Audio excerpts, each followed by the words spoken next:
আসসালামু আলাইকুম। সবাইকে স্বাগত জানাচ্ছি। আমি সালমা ফেরদৌসী বাবলি। আশা করি সবাই ভালো আছেন। আমি আল্লাহর রহমতে ভালো আছি। আজকে আমি আপনাদের জন্য নিয়ে এসেছি কাঁচা আমের অম্বলের রেসিপি। এই রেসিপিটা এতটাই মজা হয় যে আপনি একবার বানালে বারবার খেতে চাইবেন। এটা এক প্রকার আচারও বলতে পারেন। তো আমি যেভাবে করি আপনাদের সাথে সেভাবে শেয়ার করব। আশা করি রেসিপিটি সবার ভালো লাগবে। চলুন রেসিপিটি শুরু করা যাক। এই অম্বল বানানোর জন্য আমি কিছু আম নিয়ে নিয়েছি। এখানে আম আছে 1 কেজি থেকে একটু বেশি।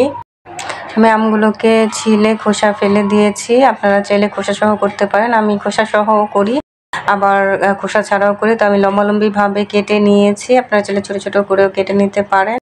তো আমি এখন আমগুলোতে হলুদ দিয়ে ভালো করে মাখিয়ে নেব। এখন লবণ দিব না, এখন শুধু হলুদই দিব। লবণ দিলে পানি ছেড়ে দেয়। আর এরপর আমি কিছুক্ষণ রেখে দেব। আমি একটা বাটিতে কিছু তেঁতুল নিয়ে নিয়েছি। এই তেঁতুলগুলোতে আমি দিয়ে দেব ভিনেগার। তো আমি অল্প ভিনেগার দিয়ে আমি তেঁতুলগুলোকে ভিজিয়ে রাখবো, পরে এটা ইউজ করব। আর এই আমের অম্বলে আমি একটুও পানি দিব না। অনেকে পানি দিয়ে থাকেন আর সেটা সাথে সাথে খাওয়া হয়। আমি অম্বলটা বানিয়ে ফ্রিজে রেখে দিই এবং অনেক দিন ধরেই খাই। ভেজানো তেঁতুলটাকে সাইডে রেখে দেব। এখন চুলায় আমি একটা হাঁড়ি বসিয়ে দিয়েছি আর এতে দিয়ে দেব সরিষার তেল। তেলটা গরম হলে আমি দিয়ে দেব শুকনা মরিচ 3টা চিড়ে দিয়েছি। এরপর দিয়ে দেব 5 ফোড়ন, গোটা 5 ফোড়ন দিয়ে এরপর দিয়ে দেব গোটা সরিষা। আর এরপর এই উপকরণগুলোকে একটু নেড়ে চেড়ে ভেজে নেব। 5 ফোড়ন আর সরিষা একটু ফুটে উঠলেই আমি দিয়ে দেব রসুন কুচি দিয়ে দিয়েছি আমি 2 টেবিল চামচের মতো। এখন ভালো করে নেড়ে চেড়ে নেব। এরপর মোটামুটি ভাজা হলে আমি এতে দিয়ে দেব হলুদ মাখানো আমগুলো। তো আমগুলো দিয়ে আমি ভালো করে এই মশলাগুলোর সাথে নেড়ে চেড়ে মিশিয়ে নেব। এভাবে কিছুক্ষণ ভেজে নেব তেলের সাথে মশলার সাথে। এরপর কিছুক্ষণ ঢাকনা দিয়ে ঢেকে রান্না করব। ঢাকনা তুলে আবারও আমি নেড়ে চেড়ে নেব। আমগুলোকে খুবই ভালোভাবে ভাজতে হবে।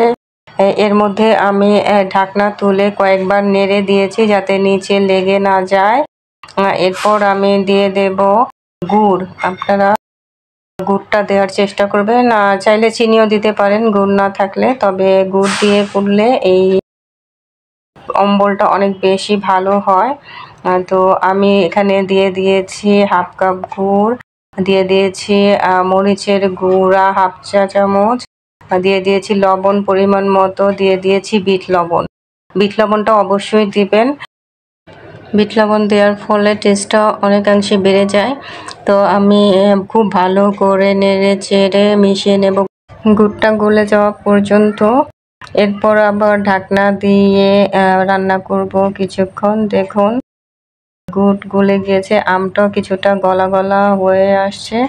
তো এই রেসিপিটায় আমটা একটু গলা গলাই থাকবে। ভালো করে মেশানোর পর আমি এখানে দিয়ে দেব যে তেঁতুলটা গুলে রেখেছিলাম একটু ভিনেগার দিয়ে, সেটা দিয়ে দেব 1/2 চা চামচ 5 ফোড়নের গুঁড়া আর 1/2 চা চামচ মেথি গুঁড়া। এরপর আমি ভালো করে নেড়ে চেড়ে মিশিয়ে নেব। তেঁতুলের আমি বীজ সহই দিয়ে দিই এখানে। আপনারা চাইলে বীজটা ফেলে শুধু গাছগুলো দিতে পারেন। তো এইভাবে আমি কিছুক্ষণ নেড়ে চেড়ে মিশিয়ে নেব। খেয়াল রাখতে হবে যাতে নিচে লেগে না যায়, এজন্য বারবার নেড়ে চেড়ে দিতে হবে। দেখুন কিছুটা আঠালো হয়ে এসেছে। এ পর্যায়ে আপনি যদি ঝোল খেতে চান তো এখানে পানি দিতে পারেন। তো পানি দিয়ে ফুটিয়ে নিলেই হবে। আর সেটা আপনি ভাতের সাথে সার্ভ করতে পারেন।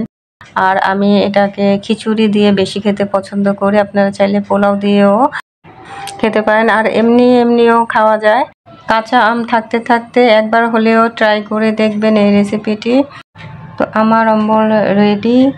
এখন আপনাদের সার্ভ করে দেখাচ্ছি। দেখুন কতটা লোভনীয় হয়েছে আর অসম্ভব মজা হয়েছে। অনেক আগে আমি রেডিওর এক প্রোগ্রামে শুনেছিলাম রেসিপিটি, তারপর থেকে আমি বানাচ্ছি, প্রতি বছরই বানাই। আমের দিনে বাসায় কোনো প্রোগ্রাম হলে বানাতাম, আর আমার মায়ের খুব পছন্দ ছিল। আম্মুর জন্য প্রতি বছর বানাতে হতো। এখন আমার আম্মু নেই, সবাই আমার আম্মুর জন্য দোয়া করবেন। এই রেসিপিটা বানাতে গেলে আম্মুর কথা বারবার মনে পড়ে। আল্লাহ আম্মুকে বেহেশত নসিব করুন। আশা করি রেসিপিটি সবার ভালো লেগেছে। রেসিপিটি যদি ভালো লেগে থাকে ফ্রেন্ডস অ্যান্ড ফ্যামিলির সাথে শেয়ার করবেন আর আমার পাশে থাকবেন। রেসিপিটি কেমন হলো সবাই কমেন্টস করে জানাবেন। আপনাদের এক একটি কমেন্টস অনুপ্রেরণা দেয়। আবার হাজির হব নতুন কোনো রেসিপি নিয়ে। সবাই ভালো থাকুন, সুস্থ থাকুন, সুন্দর থাকুন, নিরাপদে থাকুন। আজ এই পর্যন্তই। আল্লাহ হাফেজ।